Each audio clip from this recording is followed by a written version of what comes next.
the Depsang and Demchok disengagement is now in its final complete stage. Yes, you've heard it correctly. As per our sources, around 80 to 90% of the disengagement is done, and what is left now is the cross-verification of the removal of the temporary structures. Now, according to our sources, what is notable is that the Chinese posts have been removed from the Y junction in Depsang, which has been a major flashpoint over the last 4 years. Now, NewsX is also getting to know that an official announcement of the disengagement is expected within 24 hours, and patrolling is also expected to resume within the next 3 days. To share more, my colleague Ajay Jandyal joins us on the broadcast. Ajay, over to you. Take our viewers through the latest that your sources are telling you. Pardon, please repeat the question. Yeah, what are your sources telling you? We'll be getting to know that around 80 to 90% of the disengagement is done. It's also being told to us that an announcement is expected within 24 hours and patrolling is going to resume by 31st October. So this is what our sources are telling us on the ground, that it is the last leg of disengagement that is left today.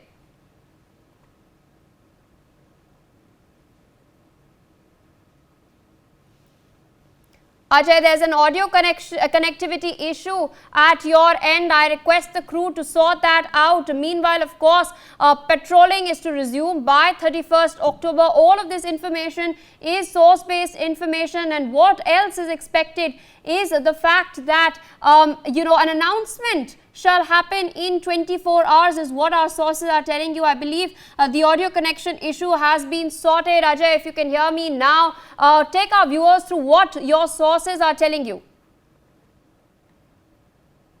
Yes, if sources are to be believed, then it is expected that in next 24 hours, this announcement will be made by the authorities to ensure that patrolling will take place on 31st of this month, and this is going to be the major development between India and China, and especially on the line of actual control, where since 2020, after the Galvan incident, we have seen that how situation basically have worsened. That number of incident which has taken place there when Chinese troops, they have tried to enter the Indian side, they tried to capture our area, and that attempt was foiled by the Indian forces, and that there was a tension on the line of actual control between the two countries and between the two forces.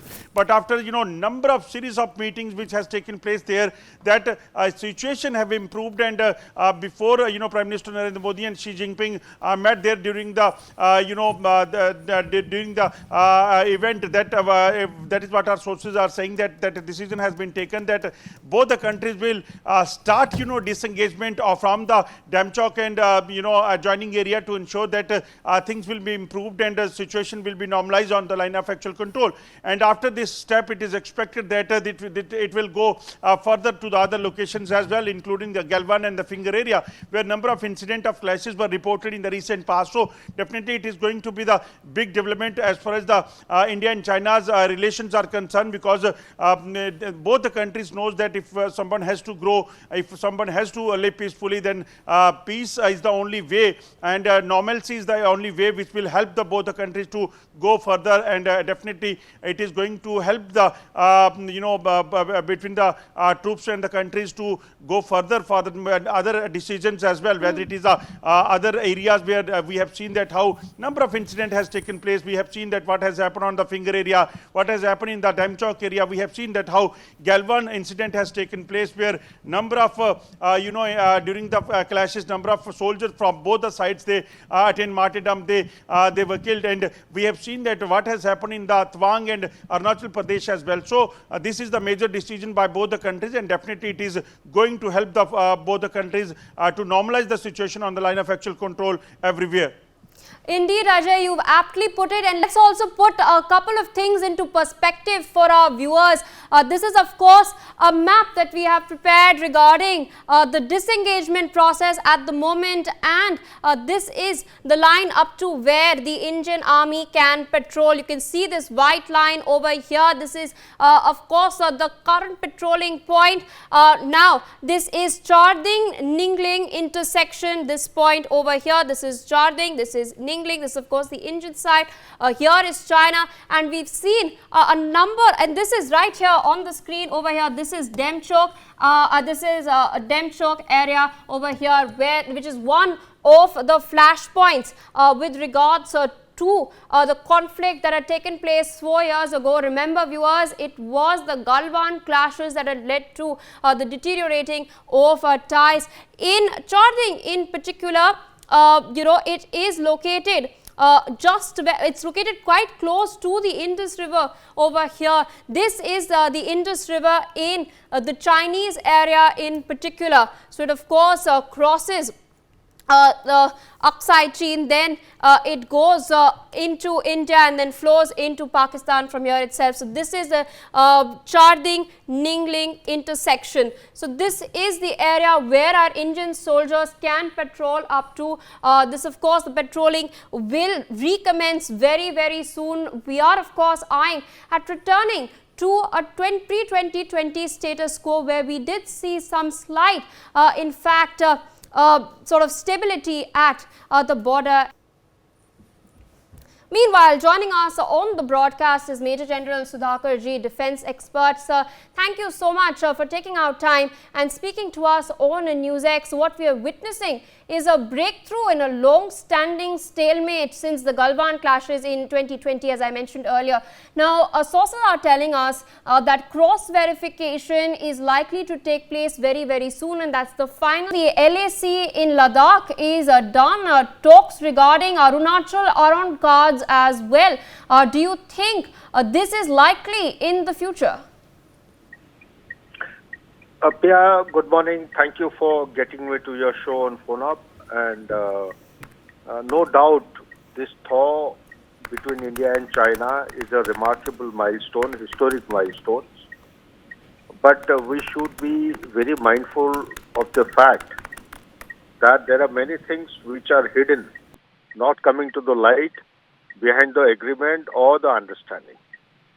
We have to be very clear on a couple of issues. I heard you describing Charding and Nilungla. Actually, people seeing on the map or through TV cannot visualize. These are two different places. Charding, La is a pass. Now, we have a patrol point at Charding La, where our patrol earlier used to go. And Nilung is a Nala. Nala, it is from the mountains which are towards India's side. There is a Nala which flows down. The Chinese have come across twice, once in 2014 and once now. So it's a kind of a pushback to China. They have been pushed back, or whatever you call it. There is a disengagement. But mind you, China is a very smart country. Be very suspicious. They will not do anything unless they are in a position of advantage. The position of advantage we need to understand are the following issues. They have a concept of border villages which have come about into existence in past 2 to 3 years' time. It may not be there as of now, but they definitely have military population close to the India's perceived LAC. Number 2, wherever they are falling back to, from that point, to react or respond to any place which they perceive is their claim line takes anything between 14 to 18 minutes, maximum 30 minutes by road. In fact, the Charding law which you are referring to, I explained. People may be surprised to know that there is a track existing from China side. They come on their vehicle. Whereas our troops, they go, they acclimatize at a different place, then they keep walking up through different stages of acclimatization at high altitude. They take anything between 7 to 10 days, subject to weather conditions. They just reach there within half an hour, maximum 45 minutes or 1 hour 45 minutes. So that is the kind of thing we go to. It's called a mobilization differential. So if a patrolling program is being made to pre-April 2020 specification, what it means is that while we may be allowed to go to PP 10, 11, 11 alpha, 12, 13, which are perceived, the China study group has given us in 96, which we used to go and dominate, their patrol will be allowed to come to a place like Butse. Butse is bang on the DSDBO road. This road is actually pricking them the maximum. It is posing as a threat to China. They want to cut off this road, they want to deny this access because there is a bigger threat they perceive when you apply the military science template. Why? Because it is to be understood in short that the Karakoram Pass, the DBO and the Depsang Plain, these three sub-sectors, jointly they form a kind of a wedge between China and Pakistan. China in earnest is wanting to have a short circuit distance, and the G219 is the Western Highway. It wants to connect Western Highway directly with the Karakoram Highway or the CPEC, thereby reducing the traveling time by about 600 to 800 kilometers. And thereby making, instead of two fronts, it becomes one front. China gets connected directly to Pakistan. So it is a wedge which India is dominating as on today. It is denying this particular thing of the collusivity of China and Pakistan. Now, if the petrol comes back to the pre-April 2020, is India prepared to allow the petrol to come back to a place like Butse, where we have the ITBP company, where they used to come, beat up ITBP troops and go back?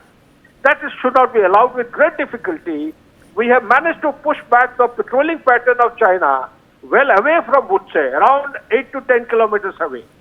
So my recommendation in response to this particular point is, if at all a timeline has to be chosen, the timeline prior to Operation Vijay is the ideal timeline, because during Operation Vijay, when India had withdrawn its troops from eastern Ladakh over a distance of 832 kilometers for contesting the battle against Pakistan in Kargil, that is the time which was exploited by China, and they have intruded, they have actually transgressed across the perceived LAC of India into our territory and built infrastructure development.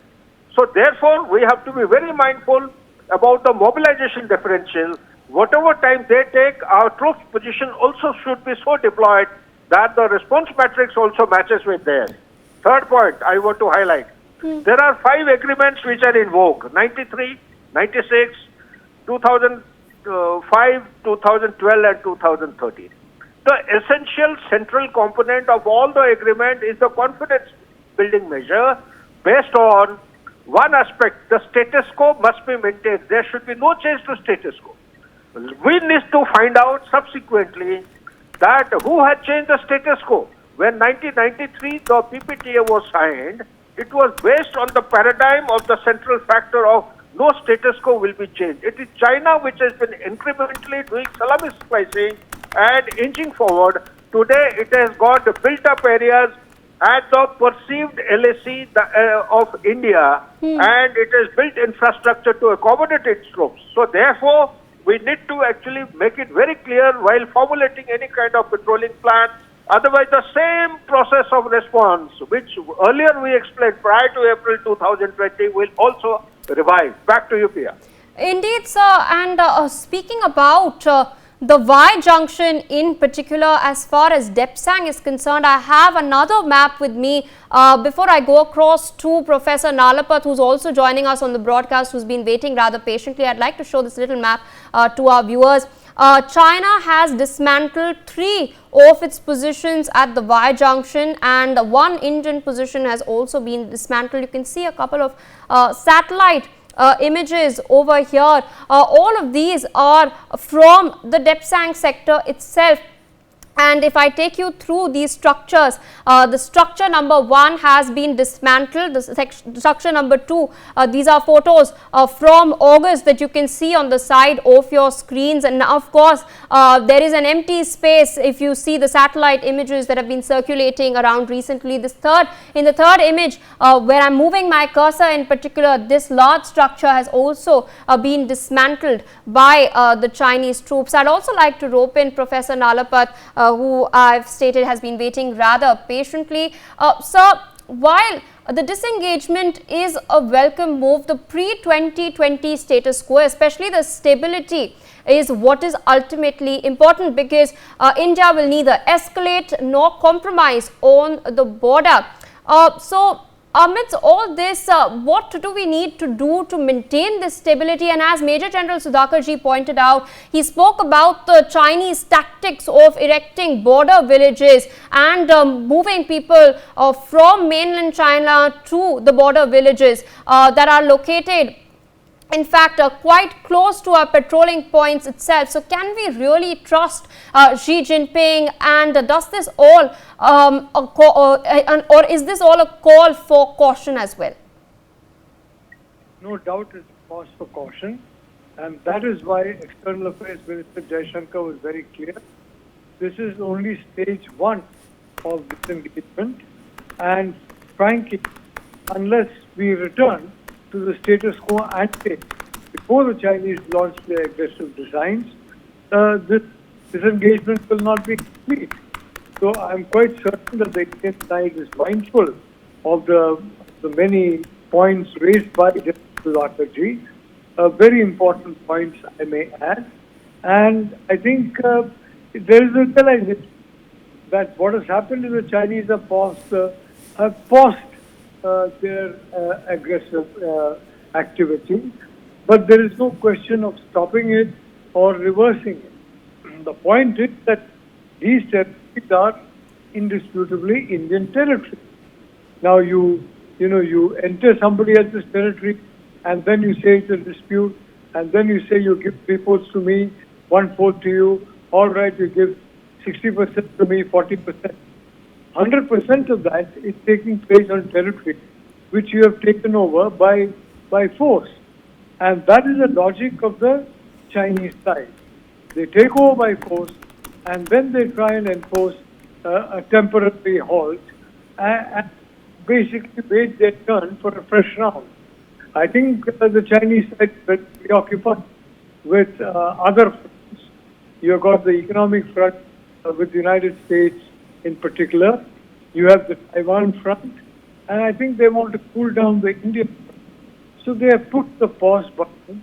Our government is well aware of that, and we have got a huge build-up on our side, and that build-up, I'm sure, will be accelerated, so that this situation in which, escalation dominance remains on the Indian side, including in this very critical junction, is a fact of life. What's important is to remember escalation dominance. Which country can escalate rapidly and in a way which dominates the battlefield? It has to be India, because let's face it, we are confronted with a neighbor who is not satisfied with anything except getting what it wants, as has been proved repeatedly. All the agreements signed by China have been, in effect, torn up by China. And then they've said, no, we'll have fresh agreements. Then, of course, it's a matter of time before they tear those up.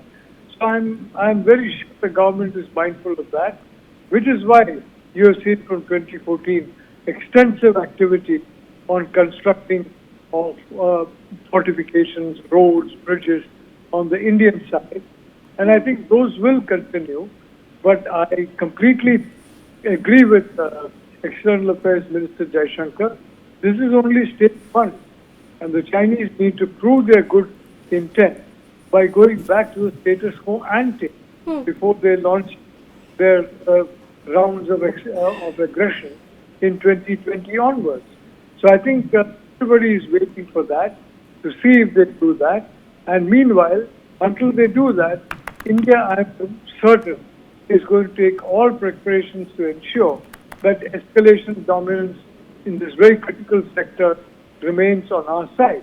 I want to remind you that one important point that the Chinese are now waking up to is that Pakistan, at the state, is melting down. Internally, the situation is very bad. Not the Pakistan that was 5 years, 3 years, or 10 years ago. It's visibly melting down. So I think in a matter of years, Chinese are going to be left with an ally that is in a stage of complete meltdown. And that ally is not going to be very useful to it.